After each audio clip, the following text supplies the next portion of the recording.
And another thing.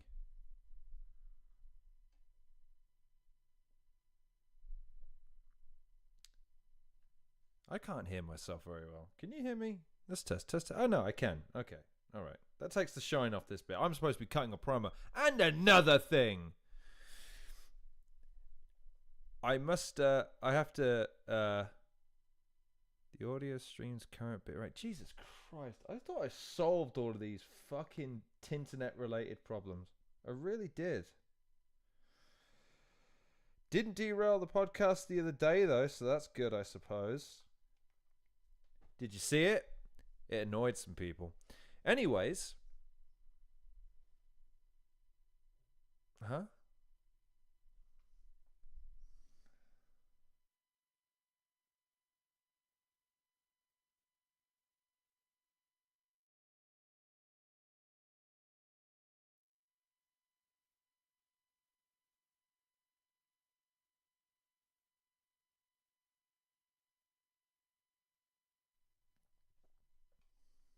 God.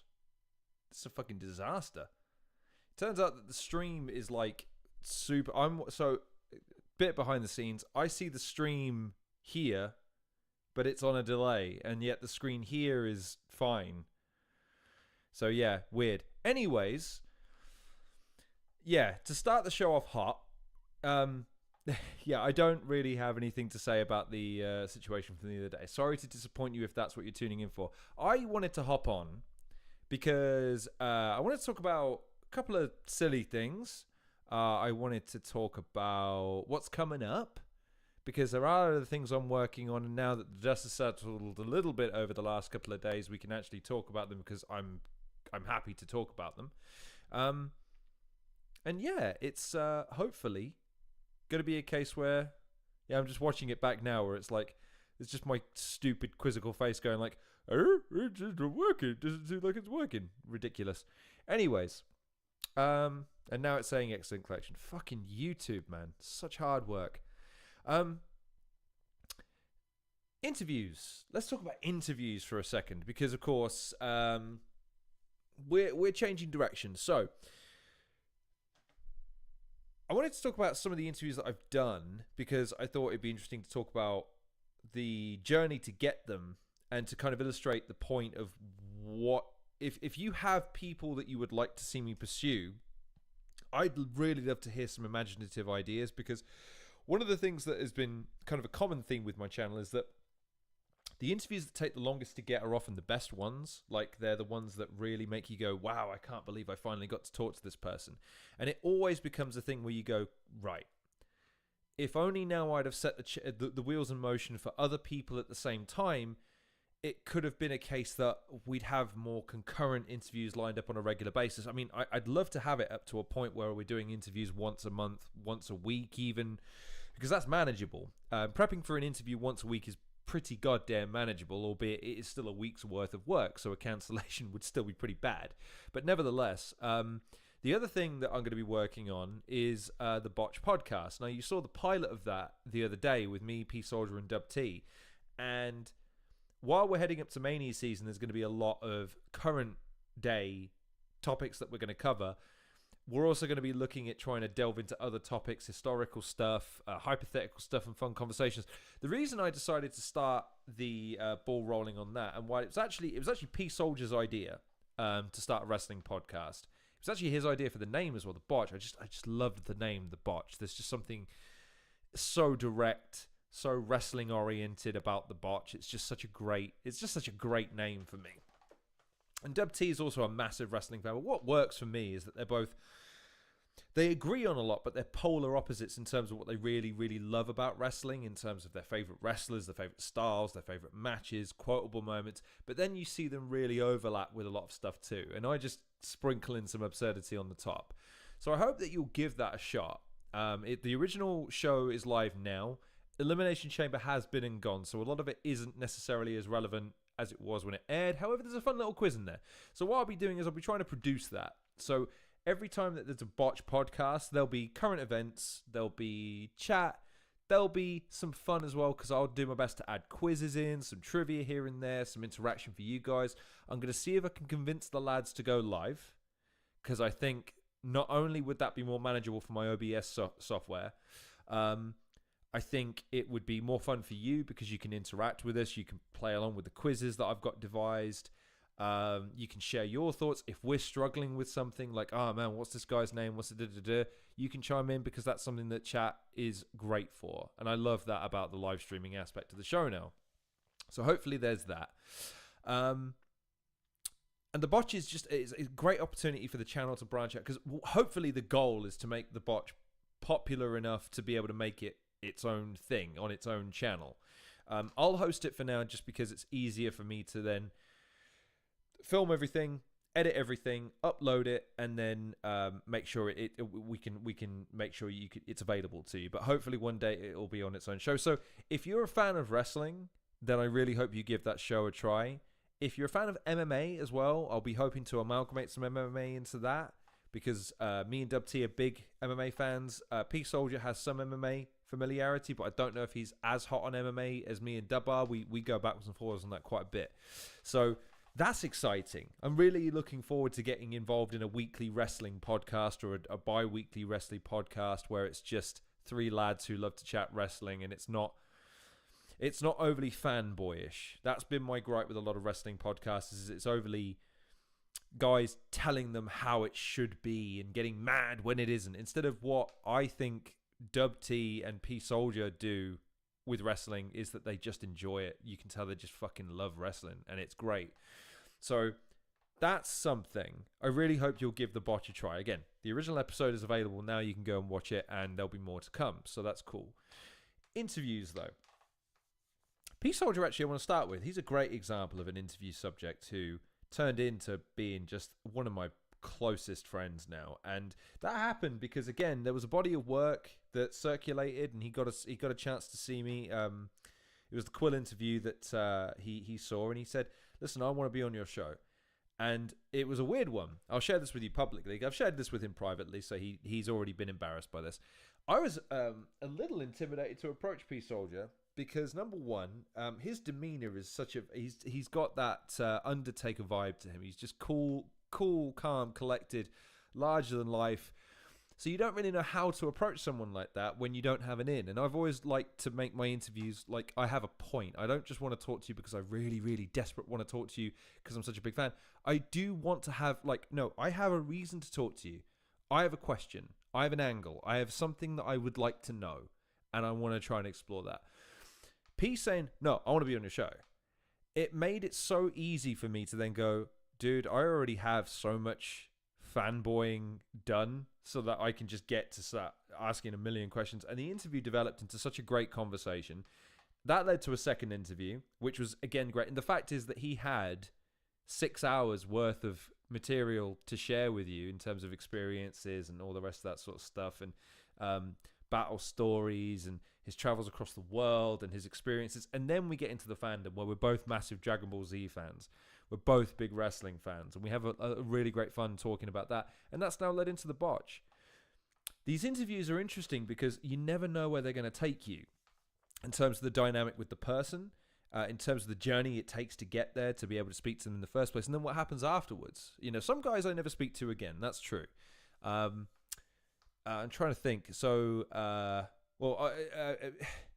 it's difficult because, again, there's guys who, you understand because it is a one-time deal. You know, I'll probably never speak to Luke Thomas again directly, which is a shame because I really like him. In my very brief interaction with him, he's a really, really nice guy. Potentially with Brian Campbell as well. Sean Oliver, I haven't heard from in a long time. That. But the weirdest thing is how many of these interviews do become a development over time. And one of my proudest, again, P Soldier is probably the best example and Dub T actually, because me and Dub T are really now really firm friends as a result of the interview, but then also because, again, he's another person I can just talk to for 2-3 hours at a time because we just vibe really easily. And so I can't lie, one of the things that I love doing about the interview series now is I never know what kind of guest you're going to speak to next and what kind of dynamic you're going to have, how it's going to amalgamate. And I'm really looking forward and interested to hearing what your suggestions are, because here's the thing, with the list that I read out on the live stream, not last, but the one before, that's a list of guests I've compiled basically through my own process, my own thoughts. And I'd really love to diversify the guests that I have from the perspective of I want to talk to people now who are introduced to me and I now develop a fondness for, rather than people who I've historically had a fondness for. It would be great to be able to then, because I really think that's gonna test me as an interviewer, because it's not gonna be stuff that I have banked. Shuffle T was the easiest interview I could have ever done, because again I was a massive fan of his, and being able to sit and talk to him was just an absolute privilege. And so that's an easy one. But then you have someone like, again, I've referenced this before, Genesis Elijah, let's say, or even actually I'll throw young Dub T into the bus, because Dub T is a young battler. He's not established, and he doesn't have a long, illustrious record to pull from, so I can find all these little nuances and stuff. He had a social media feed and a battle that I'd seen. So you go, okay, there's a challenge there, but it's a good challenge. It's the thing of, I've seen enough in this young man to be able to warrant a conversation. Interesting. Okay. Taylor. So, this is your incentive to use the group chat, ladies and gentlemen, because I do respond to the group chat as often as I can. I don't know if that's a good thing for a live streamer to do, but I like to respond to the group chat. So, Taylor's request list. Interesting. Miles Jacobson, I've never heard of, so I'll need to look into Miles Jacobson. Mystic, I don't know who Mystic is, so I'll need to look into that. Fabrizio Romano. Ha. I contemplated that. Okay, so Guillem Balag, he said he'd do the show. I have the DMs to prove it, but again, it's just sort of fallen by the wayside. So I would be confident I could get a hold of him again at some stage down the line. As far as football journalists, there's Art de Roche, and there's a few others who I've got on the list as well. But Guillem is probably the one that I would look to, because I think the way to someone like Fabrizio Romano, because the problem is with him, I foresee, is that he's so insanely busy all the time chasing leads and handling sort of the day-to-day of everything. The other journalists that I've dealt with are a bit easier to be able to get, because there's sometimes in between stories. Adam Crafton is the one that took me the longest to actually secure the interview with, because he was working on some big stories at the time. But then there was a period where he didn't have anything that was immediately pressing, and I was able to talk to him. So Fabrizio Romano would be one who I would love to talk to him, because his job is a fascinating one in terms of being able to keep up with the speed of everything. Whether or not he would actually do it, and if he'd ever had the time, that's an interesting one. Now, I'm padding for time here, because I see that the next name on the list is Now, I don't think I need to go into anything here, because again, I've spoken my piece. I don't think it would be necessarily a good idea. I don't think it would be appropriate, and I don't know if he would be that interested, based on the fact that there's open animosity now. I don't know if I could. Plus, I don't know if I could be objective, and that was my point the other day. I kind of want to leave things now, because I've kind of illustrated that I've got some hard feelings at the moment, and that's going to take time. It's not just them; it's me. I need time in order to kind of go right. I'll be okay with you when I'm okay with you. Right now, I'm not. So we need to let things lie for a little bit. So I don't think, and again, I think of it from his perspective as a promoter. I don't know what benefit he derives from appearing on my show. So again, I don't know what inclination he would have to appear at this point, beyond stuff I'm not going to opine on.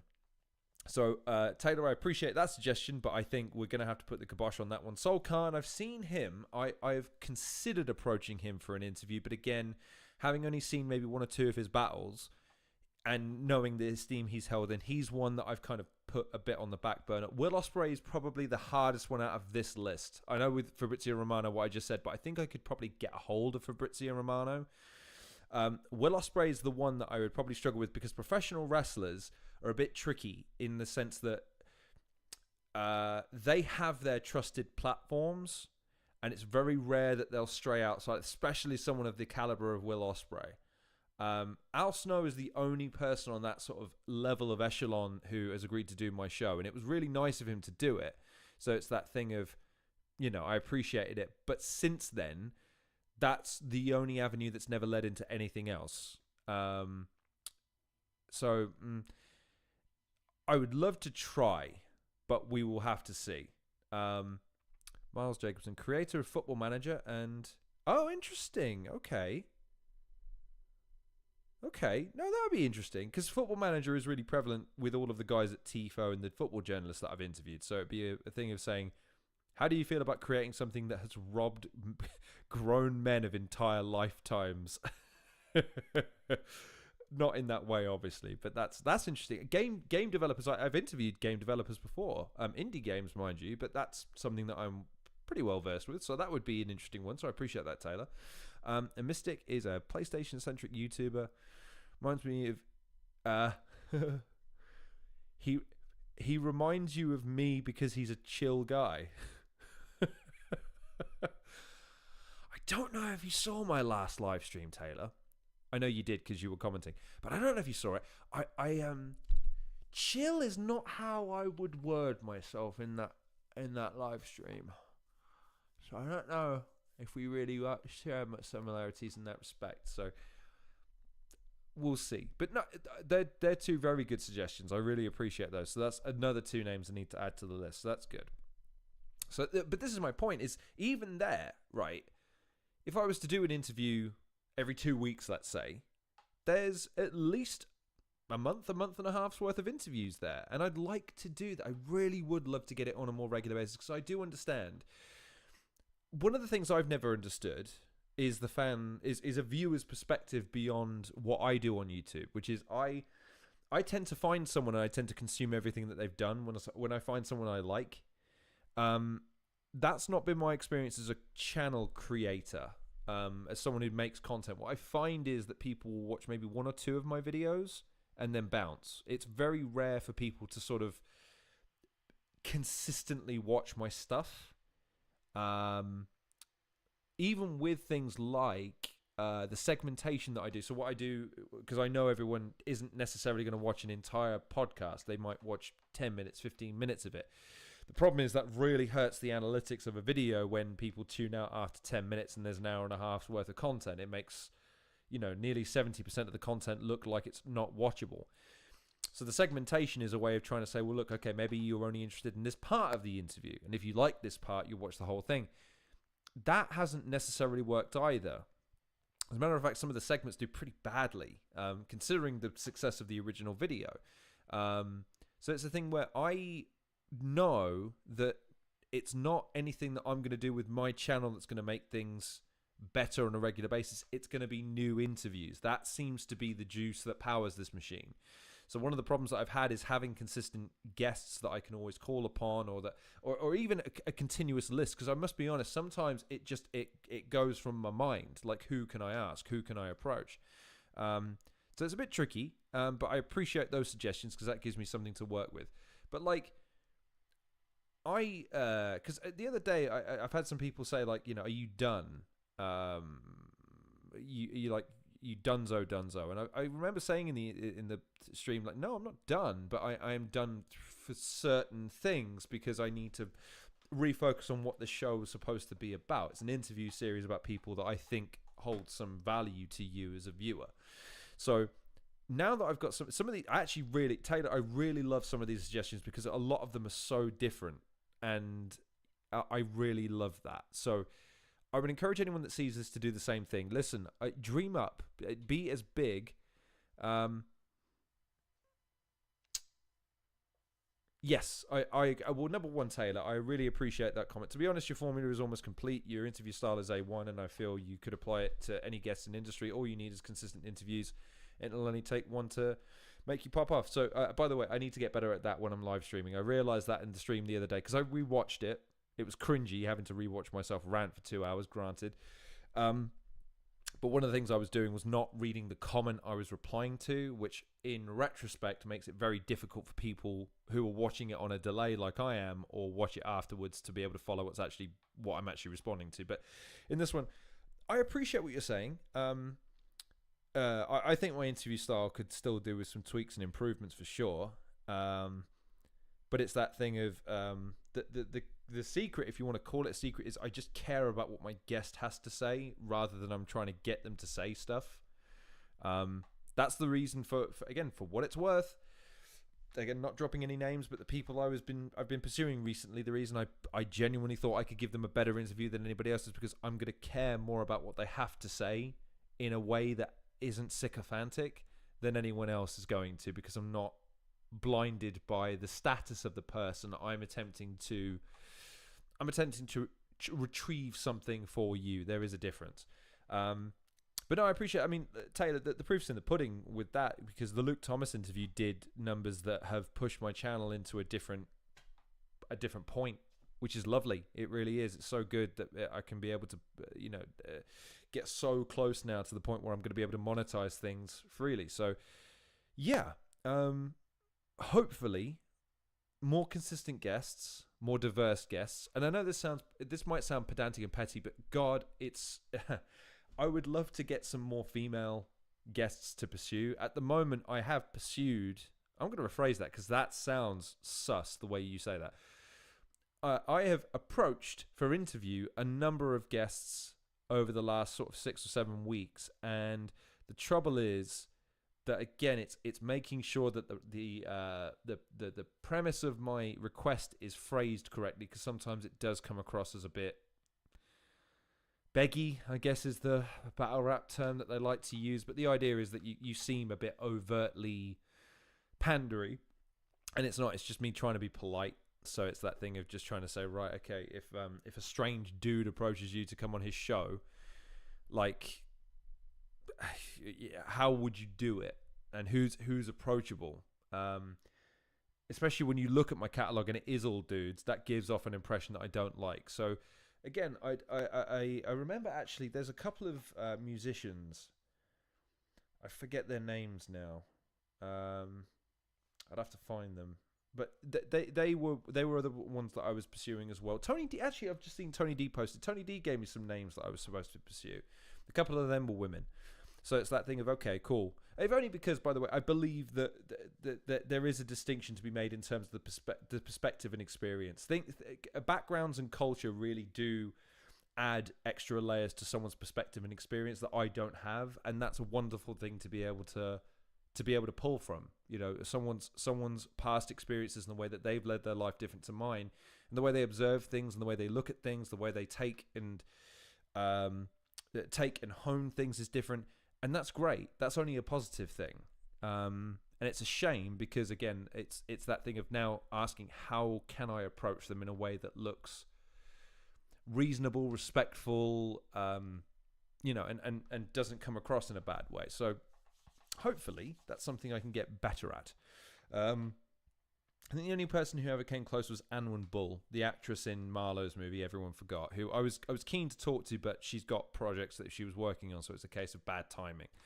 But yes, back to Taylor's point, I hope so too. I hope consistency is the key, and that's probably where I've been lacking as far as the channel is concerned in recent times, because it feels like what I'll do is upload 5 interviews in 2 weeks, and then the segments. So you've already seen those, presumably, if you've watched the interviews, and then nothing for a month, which isn't great for the algorithm, and it isn't great for people who want to tune in week to week. So we'll see what happens as far as that's concerned. But again, you've got the botch. Hopefully you'll give that a try. Me, P Soldier, and Dub T are going to work really hard on it. We're going to do our best to try and make that consistent and entertaining and fun and different. It's going to look different, feel different, sound different, all that good jazz, and it's wrestling centric. If you don't care about wrestling,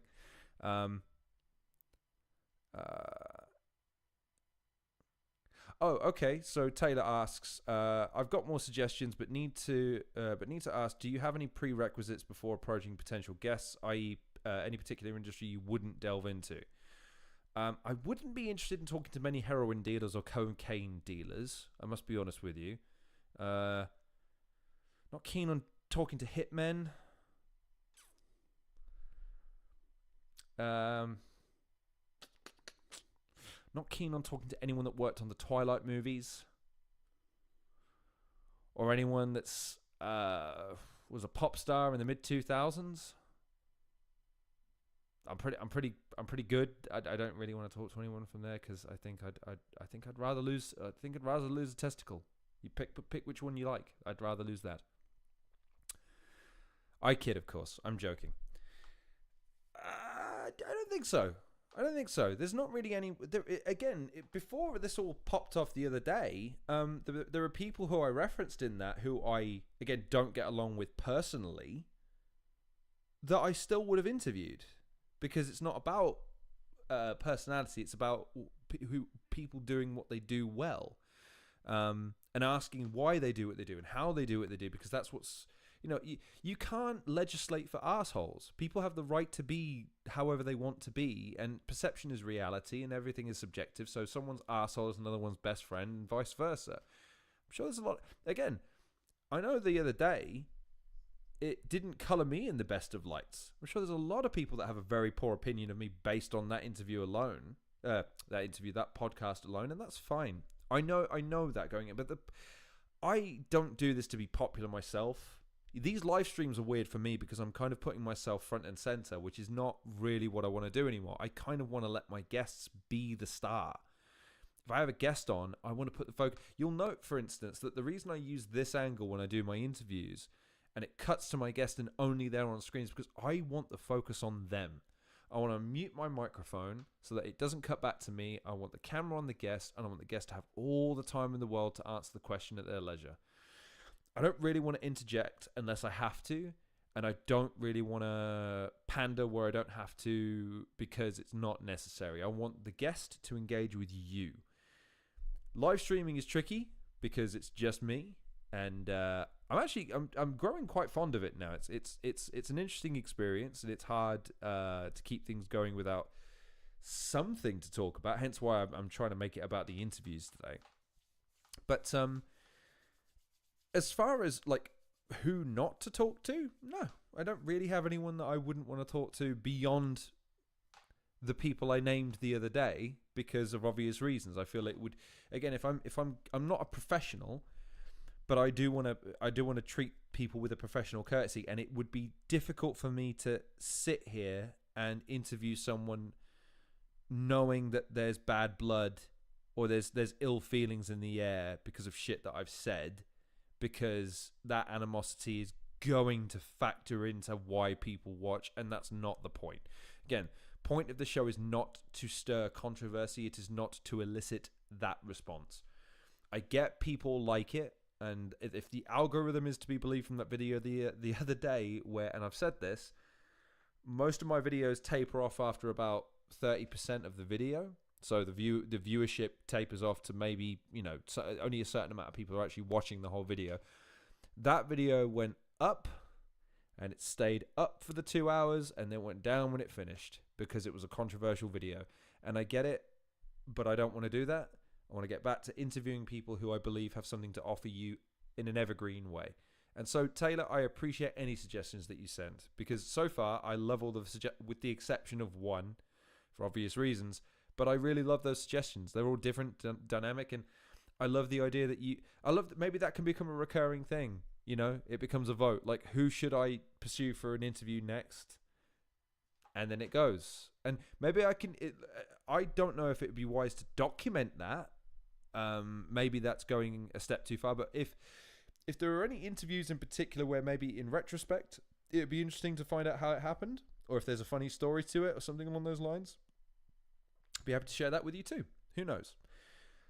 Anywho, we've been going for 30 minutes with my little stammer at the beginning, so I think I'm going to wrap it there. I know, right? Not another 2-hour podcast. Nah, not tonight. I just wanted to hop on quickly, not only to quickly plug the botch, because I'd really love for you to go and check out the botch. I worked quite hard on it, and it's still got some way to improve, but I still worked quite hard on it, as did the boys.